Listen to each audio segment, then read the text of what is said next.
Praise the lord. ప్రభు అయిన యేసుక్రీస్తు నామములో మీ అందరికీ ప్రేమ వందనాలు, శుభాభివందనాలు తెలియజేస్తున్నాను. మరి ఈరోజు బైబిల్ గ్రంథం నుంచి ఒక లేఖన భాగాన్ని ధ్యానం చేసుకుందాం. మార్కు సువార్త 3వ అధ్యాయము 13వ వచనం. ఆయన కొండ ఎక్కి తనకిష్టమైన వారిని పిలువగా వారు ఆయన యొద్దకు వచ్చి వారు తనతో కూడా ఉండునట్లును దయ్యములను వెళ్ళగొట్టు అధికారము గలవారై సువార్త ప్రకటించుటకును వారిని పంపవలనని ఆయన 12 మందిని నియమించెను. సంతోషం ప్రియులారా, మరి యేసుక్రీస్తు వారు ఈ భూమి మీద పరిచర్య చేసినటువంటి దినాలలో తనతో పాటు కలిసి పరిచర్య చేయుట కొరకై ఒక 12 మంది శిష్యులను ఆయన ఏర్పాటు చేసుకున్నారు. అయితే ఆ 12 మంది శిష్యులు పరిచర్య చేయడం మాత్రమే కాదు, కానీ పరిచర్య కన్నా ముందు 12 మంది శిష్యులు ఆయనతో పాటు ఉండాలని, ఆయనతో పాటు సమయం గడపాలని ప్రభు ఎంతగానో కోరుకున్నారు. నిజంగా ప్రభుతో పాటు ఉంటే ఆయన కనపరిచేటువంటి కృప చాలా అపరిమితమైనది. మరి మనం గమనించినట్లయితే ప్రపంచ విజ్ఞాన రంగంలో గొప్ప మార్పులు తీసుకొని వచ్చినటువంటి వ్యక్తులలో ప్రపంచ మేధావులలో ఒకడుగా ఎంచబడినటువంటి వాడు ఐన్స్టీన్. ఓ రోజు ఐన్స్టీన్ గారు తన డ్రైవరు ఇద్దరు కలిసి ఒక ప్రాంతానికి ప్రయాణమై వెళ్తున్నప్పుడు ఐన్స్టీన్ గారికి డ్రైవర్ గారు మాట్లాడటం మొదలు పెడతాడు. ఏమని అనంటే, అయ్యా, మీ ప్రసంగాలన్నా మీ ఫార్ములాలన్నా మీరు చేసే పరిశోధనలన్నా నాకు చాలా ఇష్టం. మీరు చెప్పేవి నాకు చాలా చక్కగా అర్థమైతే నేను చక్కగా నేర్చుకున్నాను, వాటిని నాకు చాలా చాలా చాలా ఇష్టం అని అతను చెప్పడం జరిగింది. నిజంగా అంత ఇష్టమా అంటే, అవునండి, ఖచ్చితంగా నాకు చాలా ఇష్టం అని ఆ డ్రైవర్ ఐన్స్టీన్ గారితో చెప్తారు. అలా అయితే రేపటి దినాన్న ఒక సెమినార్ హాల్లో ఒక ప్రసంగం చేయవలసి ఉంది. అయితే నేను ఎలా ఉంటానో ఐన్స్టీన్ అనేటువంటి వ్యక్తిని వాళ్ళు ఎన్నడూ చూడలేదు. మరి నీ స్థానంలో నేను, నా స్థానంలో నీవు ఆ ప్రాంతానికి మనం వెళ్దాం. మరి నా స్థానంలో నీవు చక్కగా నువ్వు నేర్చుకునే పాఠాలను వారికి బోధించు. నువ్వు ఎంత మేర బోధించగలవో నేను పరిశీలిస్తూ ఉంటాను అని చెప్పేసి మరుసటి రోజు ఇద్దరు కలిసి ప్రయాణమై ఆ సెమినార్ ఇవ్వవలసినటువంటి స్థలానికి వెళ్ళినప్పుడు ఐన్స్టీన్ గారు చివరి బెంచ్లో కూర్చుంటారు. మరి డ్రైవర్ ఏమో ప్రసంగ పీఠిక మీదకి వెళ్ళి చక్కగా ఆ క్లాస్ చెప్పడానికి ముందుకు వెళ్తారు. పాఠం అంతా అయిపోయిన తర్వాత, క్లాస్ అంతా చెప్పిన తర్వాత మీకేదైనా సమాధానాలు ఉంటే ఖచ్చితంగా అడగవచ్చు అని డ్రైవరు ప్రజలను అడుగుతారు. ప్రజలు ఆయన వైపు చూస్తూ ఒకతను చేయి నాకు సమాధానాలు చెప్పాలి, నాకు కొన్ని సందేహాలు ఉన్నాయి అని అడుగుతాడు.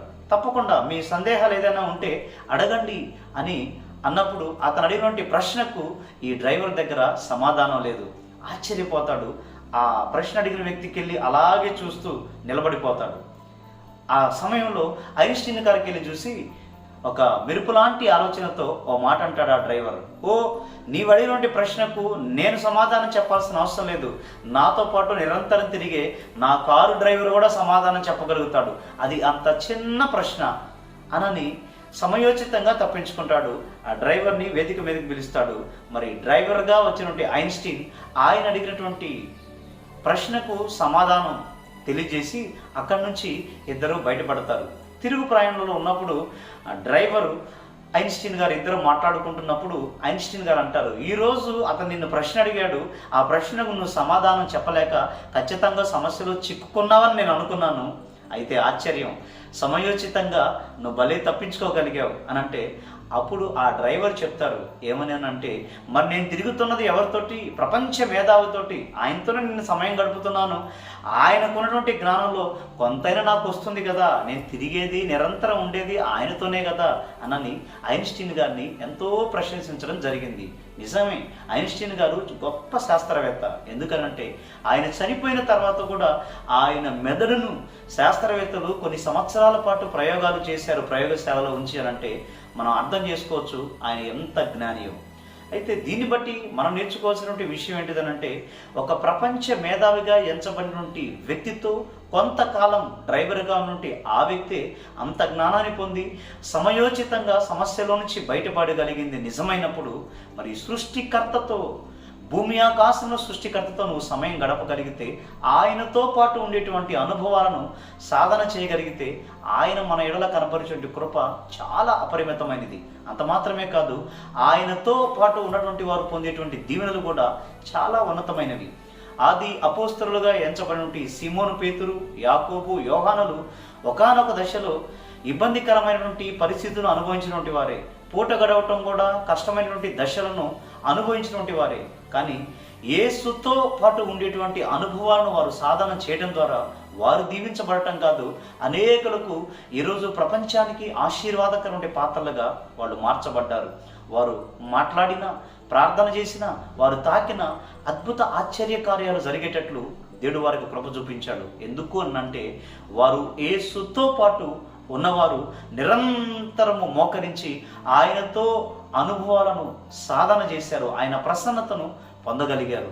ప్రియ సోదరి సోదరుడా, మరి భోజన పరిచర్యలో ఉన్నటువంటి స్టెఫను సైతం ఆయనతో ఉండేటువంటి అనుభవాలను సాధన చేయడం ద్వారా ఆయన కనపరిచినటువంటి జ్ఞానాన్ని, ఆయనను ప్రేరేపించినటువంటి ఆత్మను ఎదిరించటం అప్పటి కాలంలో ప్రజలకు ఎవరికీ సాధ్యపడలేదని లేఖనం సెలవిస్తోంది. మరి ఒక సాధారణ భోజన పరిచారకుడుగా నుండి స్టెఫనే అంత కృపను ఆయనతో ఉండేటువంటి అనుభవాలను సాధన చేయడం ద్వారా పొందగలిగితే, ఈరోజు నీవు నేను కూడా యేసుతో ఉండేటువంటి అనుభవాలను సాధన చేసి ప్రతిరోజు ఆయన పాదాల చెంత కూర్చుంటూ ఆయన ప్రసన్నతను పొందేటువంటి అనుభవాలను సాధన చేయగలిగితే అపరిమితమైనటువంటి కృపను మనం పొందగలుగుతాం. నువ్వు దీవించబట్టం కాదు, నేను సమస్యలో ఉన్నాను, నాకు బాధలు ఉన్నాయని చెప్తూ మదనపడటం కాదు, నువ్వున్న పరిస్థితుల నుంచి విడుదల పొందుతావు. అలా సమస్యలు ఎదుర్కొంటున్నటువంటి అనేక మంది ప్రజల కొరకు నువ్వు ప్రార్థన చేసినప్పుడు అద్భుతాలు జరిగేటట్లు, నువ్వు ప్రార్థన చేసినప్పుడు వారికి విడుదల కలిగినట్లు, నువ్వు ప్రార్థించినప్పుడు వారికి ఉన్నటువంటి బలహీనతలు, బంధకాలను తొలగిపోయినట్లు ఖచ్చితంగా నా దేవుడు నిన్ను చేయగలడు. ఎందుకనంటే నువ్వు ఆయనతో ఉండటానికి ఇష్టపడుతున్నావు కాబట్టి ఈ అనుభవాలను సాధన చేద్దాం. అపరిమితమైనటువంటి ప్రభు యొక్క కృపను మనం అనుభవించుదాం. ఆ త్రియేక దేవుడు మనందరికీ సహాయం చేయునుగాక. ఆమేన్.